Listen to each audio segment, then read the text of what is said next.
চট্টগ্রাম বন্দরে new mooring container terminal এবং Chittagong container terminal দেশি বিদেশি কোনো প্রতিষ্ঠানের কাছে ইজারা দেওয়ার উদ্যোগ বাতিলের দাবিতে চট্টগ্রামের প্রতিবাদ সমাবেশ ও মানববন্ধন করেছে বন্দর রক্ষা কমিটি। নগরের জামাল খান এলাকায় প্রেস ক্লাবের সামনে বুধবার সকালে এই সমাবেশে বিভিন্ন রাজনৈতিক, শ্রমিক, সামাজিক ও পেশাজীবী সংগঠনের নেতারা অংশ নেন। পরে মানববন্ধন করা হয়।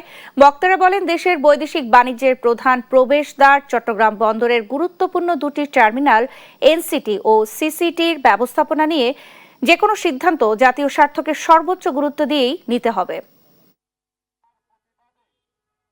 এনসিটিতে বিনিয়োগের তো কোনো সুযোগ নাই, বরং আমাদের গভর্নমেন্ট অতি বিনিয়োগ করেছেন।